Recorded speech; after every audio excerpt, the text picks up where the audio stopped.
पिता के एक फैसले ने बेटों के होश उड़ा दिए। जगदीश प्रसाद जी चुपचाप बैठे हुए बड़ी बहू गीता की बातों को सुनते जा रहे थे। लग रहा था कि किसी भी समय वो अपना धीरज खो बैठेंगे, पर किसी तरह उन्होंने अपने आप को काबू में रखा हुआ था। गीता थी कि अनवरत बोलती जा रही थी।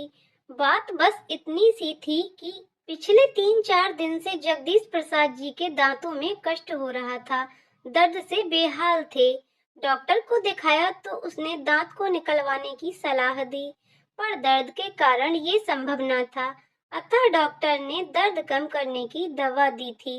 वह कहा था कि दर्द खत्म हो जाए तभी दांत निकाला जाएगा। दांत दर्द की वजह से वे कुछ खा पी नहीं पा रहे थे, इसीलिए बहू को खिचड़ी बनाने के लिए कहा था।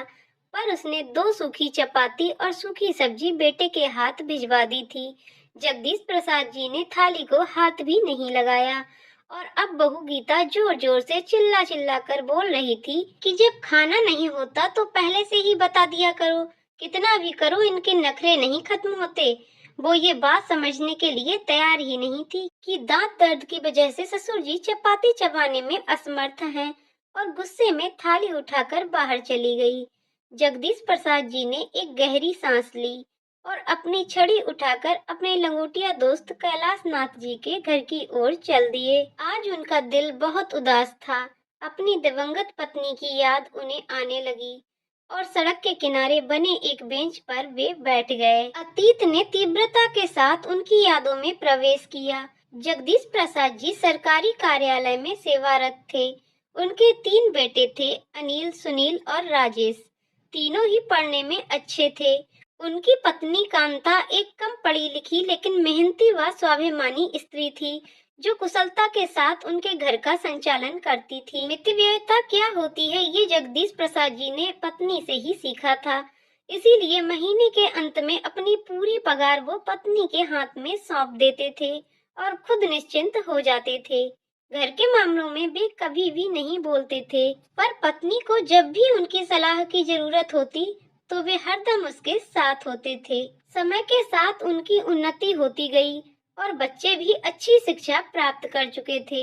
अपने जीवन काल में उनकी पत्नी ने एक जो सबसे अच्छा काम किया था वो था मकान बनवाना। शहर की एक अच्छी सी कॉलोनी में उसने अपने सपनों का संसार बसाया था। जगदीश प्रसाद जी ने ऑफिस से लोन लेकर कुछ दोस्तों से मदद लेकर पत्नी के इस सपने को पूरा किया। पहले मकान 1 मंजिला था, पर जब बच्चे बड़े हो गए तो जगदीश प्रसाद जी ने हिम्मत करके मकान की 2 मंजिलें और भी बनवा दी। उनके तीनों बेटों की शादी हो गई थी और तीनों बेटों के 2-2 बच्चे भी हो गए थे और अब जगदीश प्रसाद जी अपने छोटे बेटे के साथ निचली मंजिल पर रहते थे। अनिल व सुनील दूसरी और तीसरी मंजिल पर रहते थे।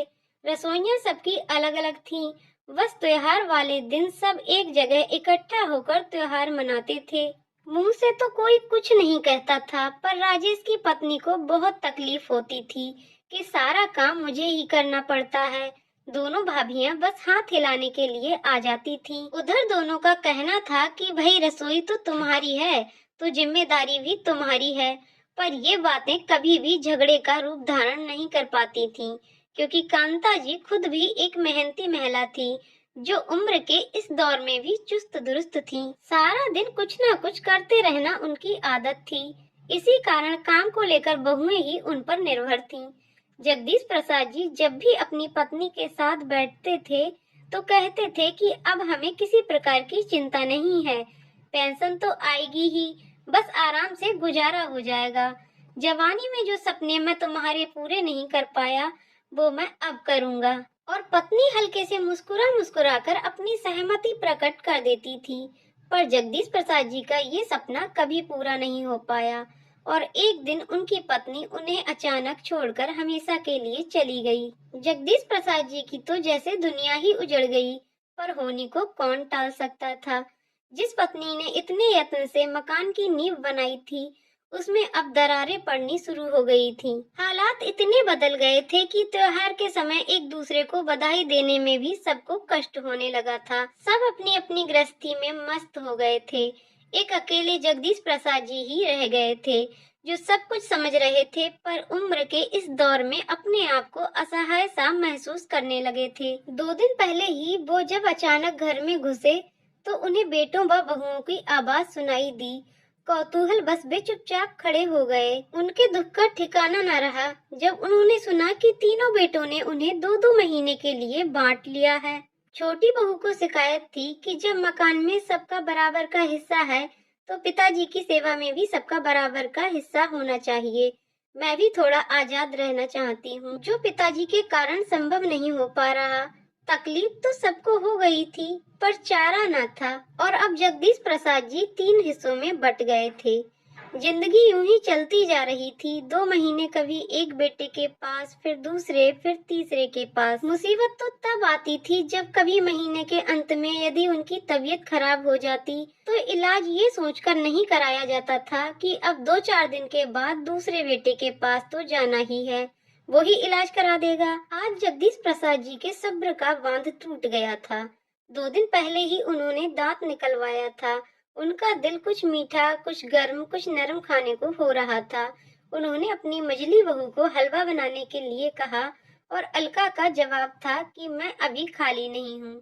आपको और कुछ तो सूझता नहीं है? इस उम्र में खाने की पड़ी है।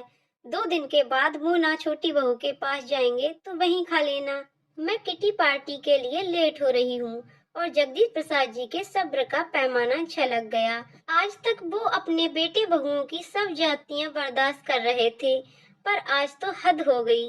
आंखें आंसुओं से भर गईं और वे कैलाश जी के घर चल पड़े। कैलाश जी उनके बचपन के मित्र थे। शिक्षा प्राप्ति से लेकर सेनाव्रती तक दोनों साथ ही रहे। कैलाश नाथ जी थोड़े व्यवहारिक बुद्धि वाले व्यक्ति थे। वे दिल से नहीं, दिमाग से सोचते थे। उन्होंने अपने दोस्त को कई बार समझाया था कि थोड़ा रौब रखा करो। किस बात की तुम्हें कमी है? मकान अभी तुम्हारे नाम है। बेटे बहू जब भी सिर पर बैठने की कोशिश करें तो धमकी दे दिया करो कि किसी को भी हिस्सा नहीं दूंगा। पर जगदीश प्रसाद जी को ये बात नामंजूर थी। उनका कहना था कि जब मकान बनवाया ही बच्चों के लिए है तो ऐसा सोचना किस लिए। लेकिन आज उन्हें लग रहा था कि अब कुछ करने का समय आ ही गया है। कैलाश नाथ जी से सलाह मशवरा करके जगदीश प्रसाद जी घर आकर पत्नी की तस्वीर के सामने आकर खड़े हो गए, जैसे मन ही मन उनसे विचार विमर्श कर रहे हों। एक दृढ़ निश्चय उनके चेहरे पर आया और वो भूखे पेट ही सो गए। किसी ने भी खाने के लिए नहीं पूछा।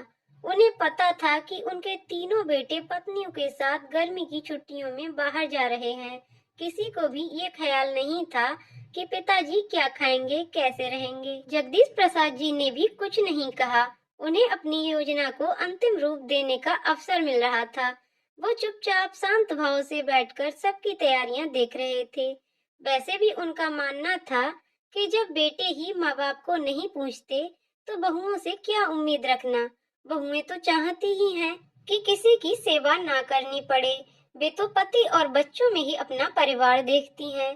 सास ससुर उन्हें बोझ लगने लगते हैं।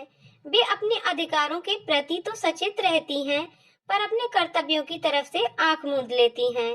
सबके जाने के बाद जगदीश प्रसाद जी अपने मित्र के साथ प्रॉपर्टी डीलर के पास गए और प्रॉपर्टी डीलर कैलाश नाथ जी के पुत्र का खास दोस्त था। उनसे मिलकर अपनी व्यथा बताई और कुछ सलाह मशवरा किया, वह वापस आ गए। 20 दिन के बाद जब बेटे बहुए प्रसन्न चित्त घर लौटे तो मकान पर ताला देखकर सबकी त्योरियां चढ़ गईं। छोटी बहू मोना बोलने लगी, हद हो गई लापरवाही की। पता था कि हम आज आ रहे हैं, घर नहीं बैठ सकते। उसके गुस्से का कारण भी था कि अब 2 महीने पिताजी को उसके पास रहना था। काफी देर इंतजार करने के बाद अनिल व सुनील कैलाश नाथ जी के घर की ओर चल दिए और उनके पैरों तले जमीन खिसक गई जब उन्हें पता चला कि पिताजी ने मकान 90 लाख में बेच दिया है और अब वे कहाँ हैं किसी को कुछ पता ही नहीं। तीनों परिवारों को समझ नहीं आ रहा था कि ये सब क्या हो गया है। उन्हें लग रहा था कि ये एक भद्दा मजाक है जो पिताजी ने उनके साथ किया है। गुस्से में तीनों भाई उबल रहे थे। पिताजी ऐसा कैसे कर सकते हैं? मकान की कीमत लगभग 1 करोड़ की थी, तो पिताजी ने 10 लाख का घाटा क्यों उठाया? ये उन सब की समझ से बाहर था। कोई चारा न देखकर सब अपने ससुराल चले गए। अगले दिन बड़े बेटे के पास कैलाश नाथ जी का फोन आया और उन्होंने तीनों पुत्रों को अपने पास आने के लिए कहा कि कुछ आवश्यक सूचना देनी है। शाम तक का भी इंतजार सबको भारी पड़ रहा था। कैलाश नाथ जी के पास से जो सूचना उन्हें मिली, उससे तीनों की जुबान पर ताला लग गया था।